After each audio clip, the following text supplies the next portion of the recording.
watu wanapoteza muda wao, wanaingia katika tafaha, mambo ya kipuzipuzi, wakicheka kila siku, wakicheka tu, wakijichekesha, wakijientertain tu.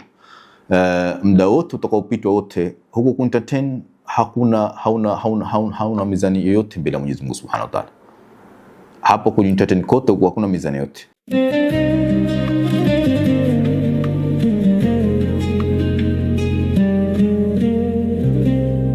Alhamdulillah, wassalatu wassalamu ala nabiyina Muhammad wa ala alihi wa ashabihi wasallam.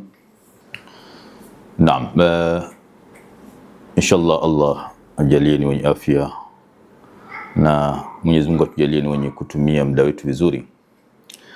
Na katika hali ya kutumia muda wetu vizuri katika huu ulimwengu, lazima tujue kwamba tunacheza dori gani katika haya maisha.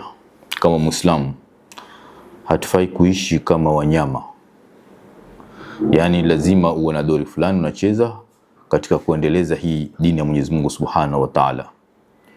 Mwenyezi Mungu Subhanahu wa Ta'ala anasema la yukallifu Allahu nafsan illa usaha. Mwenyezi Mungu hamkalifishi mja isipokuwa kile alicho na uwezo nacho. Laha ma kasabat wa alaiha maktasabat. Kuna yale ambayo yatakuwa yenye uzuri naye, na wa alaiha maktasabat, yale ambayo atapata madhambi, yani kwamba umekalifishwa na Mwenyezi Mungu Subhanahu wa Ta'ala kuja katika ulimwengu. Sasa kama Muislamu lazima utafute usaa yako ni nini, ule uwezo Mwenyezi Mungu alikupatia. Na Mwenyezi Mungu mwanadamu Muislamu anajua mwenyewe ile usaa yake. Unaweza kwamba wewe katika maisha yako unajua uwezo wako ni gani na una opportunity gani katika kueneza hii dini ya Mwenyezi Mungu Subhanahu wa Ta'ala. Hii dini haifai kuenezwa na mashekhe peke yake. Ni kwamba kila mmoja anafaa kucheza dori.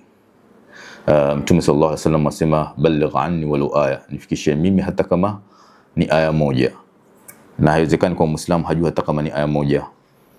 Sasa inawezekana maybe shekhe anaweza kuzungumza mawaidha, anaweza kufundisha watu, lakini wewe kama kijana utasema kwamba hii dini itakuwepo na kutoka uzaliwe mpaka ufariki, hakuna dori yote unacheza, hakuna jambo lolote unalochangia katika hii dini. Hilo ni swali kila mmoja anafaa kujiuliza, kwa sababu mwingine Mwenyezi Mungu amempatia usaa ya kuweza maybe kuchukua videos, kamera, kuedit. Mwingine ni mzuri wa kucoordinate ma events, mwingine ni mzuri wa kushawishi watu, mwingine ni mzuri wa kufanya haya na haya. Sasa kila mmoja na uwezo wake. Katika ule uwezo jiulize asilimia gani nachukua katika kueneza dini ya Mwenyezi Mungu. Tunataka tuondoke katika ile mafuhumu kwamba dini ya Mwenyezi Mungu Subhanahu wa Ta'ala inaenezwa tu kwa mawaidha misikitini, au inaenezwa tu kwa mavideo kurekodi mawaidha, mashekhe waje kurekodi mawaidha. Lazima tuangalie kwamba hii dini upeo wake wa kueneza ni mpana, na wewe kama kijana unaweza kueneza kupitia zile talent zako. Lazima kuna usaa Mwenyezi Mungu amekupatia, ambao Mwenyezi Mungu Subhanahu wa Ta'ala siku ya kiyama atakuuliza usaa wako ni gani. Lazima ujiulize, na katika huu usaa wangu nitachangia vipi katika kusambaza dini. Na katika aya nyingine Mwenyezi Mungu Subhanahu wa Ta'ala sema la yukallifu Allahu nafsan illa ma ataha. Mwenyezi Mungu haikalifishi nafsi isipokuwa ule uwezo alichokipatia kile nafsi. Yani nafsi Mwenyezi Mungu amepata uwezo wako. Sasa hawezi kukalifisha nje ya uwezo wako. Sasa wewe uangalie bal insani ala nafsi basira, kwamba mwanadamu kwa nafsi yake anajua zaidi yani. Na ukimwomba Mwenyezi Mungu akudhirishie uwezo wako atakudhirishia yani. Lakini lazima kwamba huu muda ulionao ni mchache, miaka 60, 70, 80, ukifika 100 ni kubahatisha. Kisha uwe utacheza tu. Kama sahihi mambo yanafanyika, watu wanapoteza muda wao wanaingia katika tafaha, mambo ya kipuzipuzi, wakicheka kila siku, wakicheka tu, wakijichekesha, wakijientertain tu. Muda wote utakaopitwa wote huko kuentertain, hauna mizani yoyote mbele ya Mwenyezi Mungu Subhanahu wa Ta'ala. Hapo kujientertain kote huko hakuna mizani yote. La mizani mbele ya Mwenyezi Mungu ni amalu salih, ni yale matendo mema uliofanya kwa nia kumridhisha Mwenyezi Mungu Subhanahu wa Ta'ala, na talent zako ulizitumia vipi katika kutekeleza hilo. Lakini kama talent zako ulitumia kuchekesha watu tu, talent zako ulitumia kufanya maudhui mengine, kusambaza maybe hata wengine talent zao bila asaf wanazitumia katika mambo maovu mabaya, kujifanya mwanamke, mwanamume kujifanya mwanamke, mwanamke kujifanya mwanamume, au kurekodi manyimbo ambayo yanaeneza fahsha katika jamii.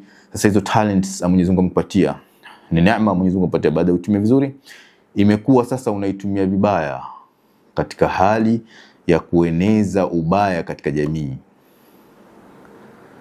Na hapo kuna hadithi ambayo inatahadharisha, ambayo inasema yani kwamba sikumbuki Kiarabu, lakini kimaana inasema kwamba yule mwenye kufanya mema Mwenyezi Mungu atamlipa kiasi cha wale waliomshawishi. Yani wewe ukafanya jambo lema kisha mwenzako akashawishika akalifanya lile jema, Mwenyezi Mungu Subhanahu wa Ta'ala atakulipa wewe kiasi cha thawabu ya yule aliyeshawishika, bila wewe kupunguziwa, bila yeye yule aliyeshawishika kupunguziwa katika thawabu zake lolote. Na yule ambaye afanya maovu akafanya hivyo, basi afanyika hivyo hivyo. Yani ukamshawishi mwenzako kufanya maovu na akafanya, dhambi zake utabandikizwa wewe, kisha hata na zile dhambi zake hatapunguziwa yeye, lakini pia zitachukuliwa sawa sawa, zile dhambi pia ubandikiwe nazo wewe. Sasa ni jambo ambalo si la mchezo. Yani watu waona kwamba hizi tafaha maudhui siku hizi, kuna ma influencers, ma celebrity, waona kambe kupata shuhura kwa mambo maovu, controversial, umeona jambo sahal, lakini linabeba mizigo mikubwa. Sasa lazima Muislamu utafute ile uwezo wako, lazima kuwa na kitu unachangia. Hii tabia kwamba dini inacho mashekhe inafaa kukoma, kwamba wewe kama kijana, wewe kama Muislamu, tafuta sehemu ambayo unaweza kuchangia katika dini. Tafuta sehemu katika ambayo unaweza kuchangia katika dini.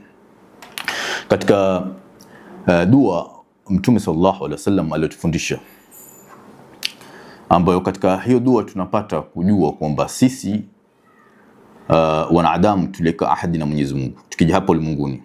Maana sisi tulikuwa katika alamu dhar. Alamu dhar ilikuwa ni ulimwengu wa kiroho, yani tulikuwa kama roho mwanzo, alamu dhar. Kisha baada kuwa katika alamu dhar, Mwenyezi Mungu alichukua ahadi kutoka kwetu kwamba tukija hapa katika alamu al-imtihan, huu ulimwengu wa kutahiniwa, tutatekeleza ile ahadi. Tumechukua ule mzigo kutoka kwa Mwenyezi Mungu Subhanahu wa Ta'ala, hatufai kusahau kabisa. Kisha ndo pale Mwenyezi Mungu akatuleta, akatuchagulia tumbo la kuingia la mama, transitional period, muda mfupi, kisha tukazaliwa. Kila mmoja lazima apitie hilo akaja hapo ulimwenguni. Lakini tulikuwa alamu dharri, tukaja alamu al-imtihan, kisha tutakwenda alamu al-barzakh, kisha tutakwenda yaumul qiyama, kisha tena itakuwa sasa ni either ni wa peponi, Mwenyezi Mungu ajalie katika miongoni mwa watu wa peponi, au ni wa motoni. Hizi stages lazima uzielewe, na huu muda mfupi ambao uko nao.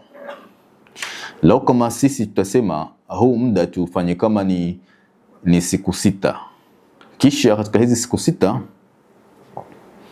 ni program ya siku 6, kisha wewe una muda fulani wa kupresent, maybe katika hizo siku 6 una kama nusu dakika ndo muda wako kupresent, na vile utakavyo present katika ile nusu dakika ndiyo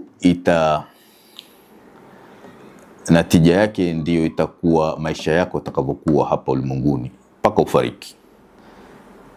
Yani maisha yako hapa ulimwenguni yote yanategemea ile nusu dakika utakayotumia katika program ya siku ngapi? Ya siku 6. Leo kama wewe ukaanza kucheza hizo hizo sekunde zako ulopewa ukacheza, basi maisha yako yote mabaya. Na huu ni mfano mdogo tunaweza kupatia. Sembuse maisha ya akhira ambayo ni maisha ya kuishi milele. Hayo ndio maisha ya akhira, na umepatiwa muda mchache wa alamul imtihan hapa fi dunia, kutoka uzaliwe mpaka ufariki. Na haya maisha haya ndio ataamua kwamba maisha yako yatakuwa mazuri au mabaya. Tena ni milele, si mambo ya kwamba ni maisha ya ulimwengu miaka 70, milele. Wakati sisi twenda mbio, watoto wetu twenda wapeleka madrasa au tuwapeleka mashule kwa bidii ili wafanikiwe katika maisha haya ambayo maybe mwanafunzi anasoma tu kwa miaka 20-25 yeye amesoma, kisha tumtayarisha kwa future ambayo tuita future maybe ni miaka 40, ambayo tayari huu muda aliotumia ni karibu nusu wa hii ambayo tutasema sisi ni future. Na hapo tuita future, na tufanya bidii zote hizo 25 good years mtu anaweza kuzitumia kusoma tu kwa sababu ya maisha 40 au miaka 50 inayokuja ambayo tuita future. Hili ndo lina aula zaidi ya haya ulimwengu. Haya maisha ya ulimwenguni ni aula zaidi katika kujitayarisha katika maisha ya akhera. Hasa katika ile dua Mwenyezi Mungu alifundisha katika Sayyid Istighfar, Mtume sallallahu alaihi wasallam asema, Allahumma anta rabbi, ewe Mwenyezi Mungu wewe ni Mola wangu, la ilaha illa anta, hapana mola apasaye kuabudiwa isipokuwa wewe, khalaqtani, umeniumba mimi, wa ana abduka, na mimi ni mja wako, wa ana ala ahdika wa wa'dika mastata'at, na mimi niko katika kutekeleza ahadi yako kwa kadri ninayoweza. Sasa wewe jiulize ile swali, umeweza kutekeleza ahadi ya Mwenyezi Mungu Subhanahu wa Ta'ala kwa kadri unaweza? Wa ana ala ahadika wa wa'dika mastata'at, na mimi niko katika hali ya kutekeleza ahadi yako ambayo tumewekeana ahadi mimi na wewe Mwenyezi Mungu Subhanahu wa Ta'ala. Niko katika hali kutekeleza hiyo ahadi na sitoisahau kwa kadri ya uwezo wako, kwa kadri ya uwezo wangu. Pale zile aya zikatilia mkazo kwamba la yukallifu Allahu nafsan illa usaha, la yukallifu Allahu nafsan illa ma ataha. Hizi aya zote mbili zatilia mkazo kwamba Mwenyezi Mungu hatakukalifisha jambo ambalo liko nje ya uwezo wako, lakini attention iwe katika lile ambalo una uwezo wako, mastata'tu, lile ambalo unaweza. Kisha hiyo Sayyid Istighfar kaendelea, a'udhu bika min sharri ma sana'at, najikinga na wewe kwa shari ya mambo ambayo nimeaunda mwenyewe, kwa sababu sisi maangamivu mengine kwa sababu ya mikono yetu wenyewe. Unajikinga na maangamivu kama hayo. Abu laka bi ni'matika alayya, naomba neema kutoka kwako. Abu bi dhanbi faghfir li fa innahu la yaghfiru dhunuba illa ant. Hii ni Sayyid Istighfar. Sayyid Istighfar ambayo tufundisha na kutukumbusha ahadi yetu na Mwenyezi Mungu. Na ahadi yetu na Mwenyezi Mungu ni gani? Hilo ni swali ambalo pia tufaa kujiuliza. Ahadi yetu na Mwenyezi Mungu ni gani? Ndiposa pale ufai kusema laibun wa lahun kwamba kwa hapo ulimwenguni wewe kucheza na kujifurahisha tu. Lazima ujue hapa katika haya maisha una ahadi na Mwenyezi Mungu, na uko hapa kimalengo, na unachangia jambo gani katika kutekeleza hiyo ahadi. Na hii ahadi tunaipata katika aya Mwenyezi Mungu Subhanahu wa Ta'ala aliposema, wa idh akhadha rabbuka min bani adam, Mwenyezi Mungu alipochukua kutoka kwa watoto Adam, min dhuhurihim, alipochukua kutoka kwa Adam, kutoka kwa mgongo wake, dhurriyatahum, watoto wote kutoka Adam mpaka yaumul qiyama, wa ashhadahum ala anfusihim, akawashuhudisha kwa nafsi zao, alastu birabbikum, je mimi si mola wenu? Alastu birabbikum, je mimi si mola wenu? Qalu bala, wakasema kwa nini wewe ndio mola wetu? Shahidna, tumeshuhudia kwamba wewe ndio mola wetu.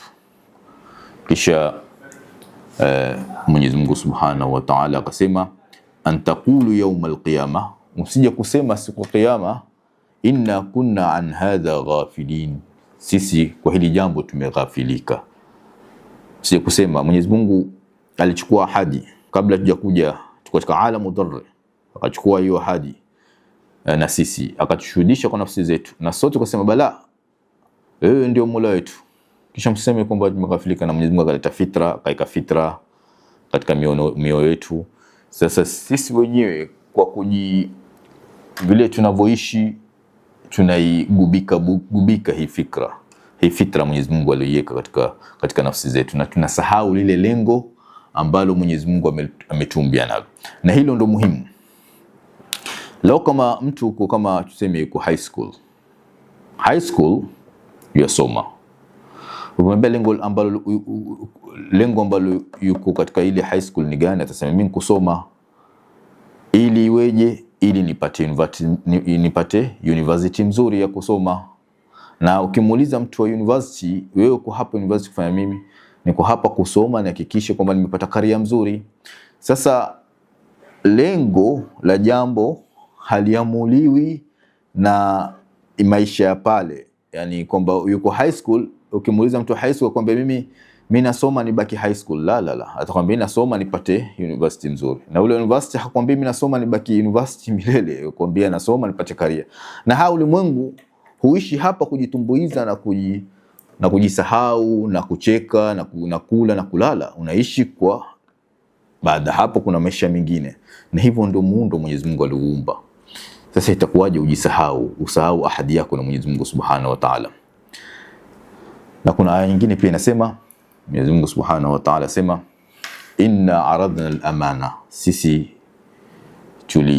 tuliwapatia amana. Aradna al-amana ala samawati wal ardh, kwa mbingu na ardhi, wal jibal na majabali.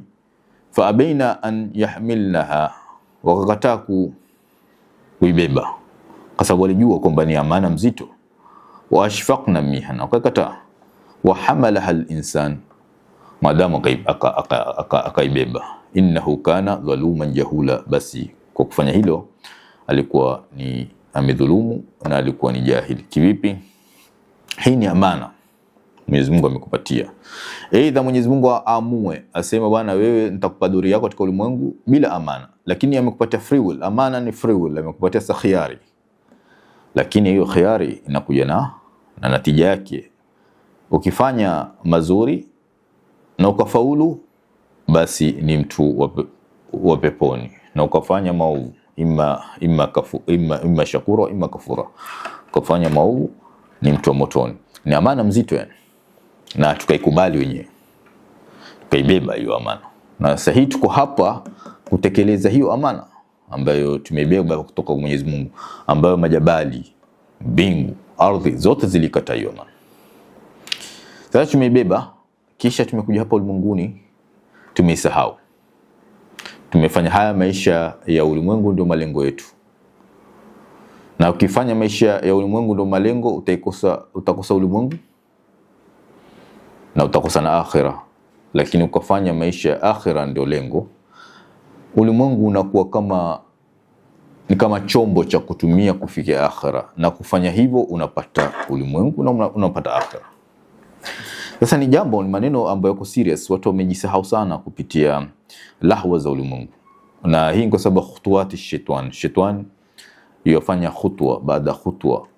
Na lazima tujue kwamba katika huu ulimwengu, ili tuweze kutekeleza majukumu yetu, kuna hatari tatu. Hatari ya kwanza ni nafsi yako. Inna nafsa la'ammaratu bisu. Nafsi, hatari ya kwanza ni nafsi yako, ambayo hii nafsi ina shahwa na inakuamrisha maovu. Sasa wewe ni udhibiti hii nafsi na uinyooshe. Sasa hizi tunasema ile jihadi ambayo ni ya kila siku ni jihadi nafsi, makini hizo ni vita bandani kwa ndani, wewe na nafsi yako. Sasa hatari ya kwanza ni nafsi, inatoka kwa nafsi yako, nafsi yetu wanadamu. Hii ndio hatari ya kwanza, lazima utapambana na nafsi yako. Na hatari ya pili ni ulimwengu. Ulimwengu wenyewe zinatul hayati dunia, mapambo ya ulimwengu. Hiyo ni hatari ya pili. Inaweza kukusahulisha, ukaingia kwa anasa za ulimwengu ukajisahau kutekeleza amana yako na jukumu lako na lengo lako la kuishi. Hiyo ni jambo la pili. Na jambo la tatu ni shetani. Hiyo ni hatari ya tatu. Shetani ana hizbi, ana watu wake, anawatumia katika kueneza uovu ili kuhakikisha wewe umefeli mtihani. Sasa hizi vitu vitatu ni kuviangalia. Uangalie nafsi yako, jihadi nafsi. Na hapa kwa jihadi nafsi ni muhimu sana, kwa sababu pia sahihi kuna crisis katika umma wa Kiislamu, kwamba sana tuangalii nafsi na maradhi ya nafsi. Tunaangalia tu maybe kusoma ilmu, lakini tumesahau nafsi. Na hii nafsi ina maradhi yake, ambayo maradhi yake ni jealousy, wivu. Mengine ina maradhi ya chuki, mengine maradhi ya hasad, ina maradhi ya kujiona, kibri, ina maradhi ya dharau, inao maradhi sampuli mbalimbali hii nafsi. Na ikiwa hasa yule ambaye mtu Mwenyezi Mungu amjalia daia, au Mwenyezi Mungu amempatia hamu ya kueneza dini, lakini ikiwa hajaweza kuidhibiti nafsi hii, nafsi yake hakuweza kuidhibiti, akakimbilia katika maybe kusoma mambo mzuri, yani asome, kusoma, kuongeza ilmu katika upande wa dini, na Mwenyezi Mungu akamjalia kwamba akawa ni mzuri wa kuzungumza, akapata jukwaa kwa sasa aeneza dini kwa watu, lakini hili jambo la nafsi maybe asilizingatie, asilione muhimu, akawa ni mtu alim yani, lakini upande wa nafsi akawa ameteleza. Ikatokea sasa, madamu huku kwa nafsi huja kutibu, madhara yake huwa yaonekana katika zile dawa. Tamuona mtu kaasil kalb, moyo wake mzito, akizungumza, kuchunguza watu wengine, kutukana watu, kuingilia tajassus katika hawala za watu, maradhi kuzidi radhi ya huyu, akitoa huyu yachunguzwa yajibiwa, akitoa yule yachunguzwa yajibiwa. Imekuwa jidal ndio manhaj ya da'wa, na mambo yametoka katika mwelekeo, imekuwa sasa mirengo katika dini. Sababu kubwa nini? Watu wamekwenda kusoma dini, maybe amesoma aqida vizuri, amesoma hadithi vizuri, lakini upande wa nafsi ameisahau nafsi. Sasa kama nafsi, ndo pale aya nyingi zinazungumza kuhusu imanu billahi wal a'malu salihah, kumwamini Mwenyezi Mungu, uanze kwa ndani kuamini Mwenyezi Mungu. Hiyo ni mambo ya nafsi yako, moyo wako kumwamini Mwenyezi Mungu, kisha matendo. Lazima hizi ziwe sawa, ndani kisha nje. Lakini ukashughulikia nje peke yake, ndani kushughulikia kuna maradhi yake. Na ukisema ushughulike ndani peke yake, useme mimi nitaondoa hasad, kibri, naondoa hiki, yote maradhi mashallah, lakini ilmu maybe kushughulikia, kusoma ilmu kwa njia sahihi, inakuwa na maradhi yake. Unakuja sasa unazua mambo katika dini, unaanza na khurafa hii, unaanzisha jambo lile, ukidhani ni jambo zuri, lakini ni moyo safi kabisa, moyo wako safi kabisa. Sasa yote na madhara, kama vile useme mimi nitatenda mambo mema, lakini imani yangu iwe ina upungufu, au niwe na imani kubwa lakini sitaki kutenda mambo mema. Haiwezekani. Haya mambo yametimizana, likifanyika hili na hili lazima liwepo. Sasa hapa pia kuna mtihani, kwamba mojawapo wa mtihani ambao uko ni nafsi ya mwanadamu. Hii nafsi lazima iangaliwe, nafsi yako, na hiyo katika vizuizi ambavyo vinavyotuzuia katika kutimiza lengo letu la hapa ulimwenguni. Sasa unaweza kuwa na bidii zako zote, nafsi ikakuharibia, au ni ulimwengu au ni shetani. Hizo vitu vitatu. Sasa kumalizia, katika hadithi ya Mtume sallallahu alaihi wasallam asemaje? Qala Rasulullah sallallahu alaihi wasallam, ni'matan maghdubatan fiha kathiru minan nas, kuna mambo mawili watu wameghafilika nayo sana, as-siha wal faragh. Mwenyezi Mungu kujalia na siha na pia kujalia na muda, kwa sababu kila kitu ni muda. Yani mambo yote yanahusika na muda. Mtihani wako katika huu ulimwengu ni muda, tangu ulipozaliwa mpaka utakapofariki. Huu muda ndio kila kitu. Itakuja pale Mwenyezi Mungu ashachukua roho zetu, utatamani na Mungu asijalie wenye kuyuti, yani utatamani huu muda uregeshwe. Hata yule ambaye amepita mwema, lakini pia atatamani, akiona zile thawabu zake nyingi, atatamani apate tena muda mwingine atekeleze. Sababu kila kitu ni muda. Muda ni ndo dhahabu hapa. Muda ndio kila kitu, na nini? Na afya. Afya ndio inakuwezesha kutekeleza zile ibadati, kukimbia huku na huku. Sasa tusisahau kwamba sisi Mwenyezi Mungu Subhanahu wa Ta'ala ametupatia wusaa. Usiseme kwamba mimi sikupata kwenda madrasa, sikusoma kama mtu fulani, basi sina dori ya kucheza katika dini. La, unayo dori ya kucheza katika dini, kwa sababu Mwenyezi Mungu amepatia jambo ambalo utaweza.